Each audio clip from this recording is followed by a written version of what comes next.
بسم الله الرحمن الرحيم. إنا أرسلنا نوحا إلى قومه أن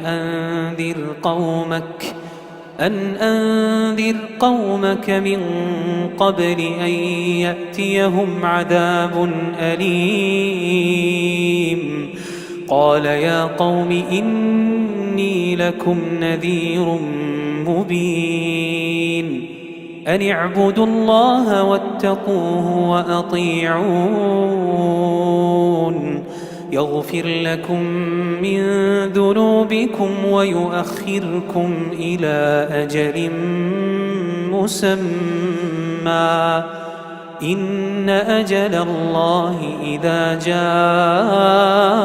لا يؤخر لو كنتم تعلمون. قال رب إني دعوت قومي ليلا ونهارا فلم يزدهم دعائي إلا فرارا وإني كلما دعوتهم لتغفر لهم جعلوا أصابعهم في آذانهم واستغشوا ثيابهم وأصروا واستكبروا استكبارا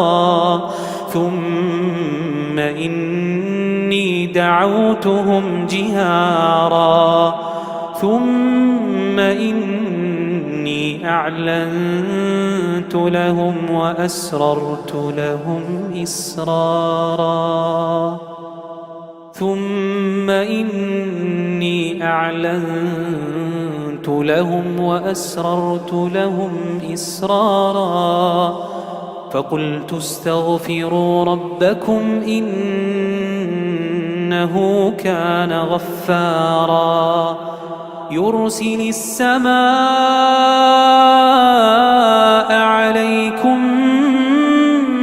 مدرارا ويمددكم بأموال وبنين ويجعل لكم جنات ويجعل لكم أنهارا ما لكم لا ترجون لله وقارا وقد خلقكم أطوارا ألم تروا كيف خلق الله 7 سماوات طباقا وجعل القمر فيهن نورا وجعل الشمس سراجا والله أنبتكم من الأرض نباتا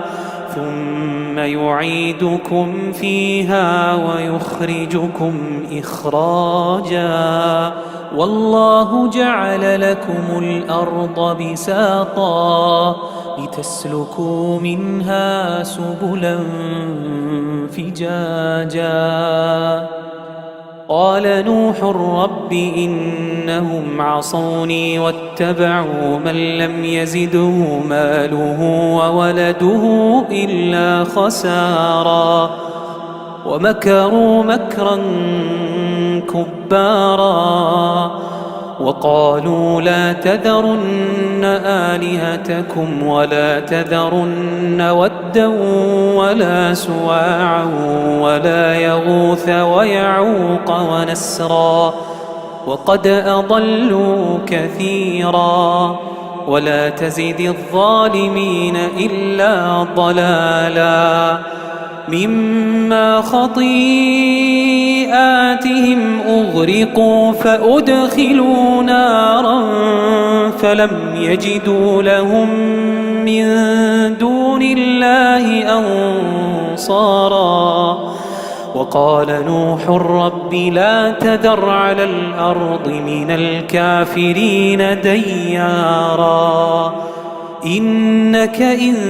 تذرهم يضلوا عبادك ولا يلدوا إلا فاجرا كفارا رب اغفر لي ولوالدي ولمن دخل بيتي مؤمنا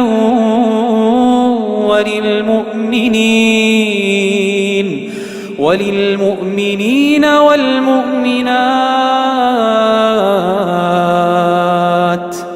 ولا تزد الظالمين إلا تباراً.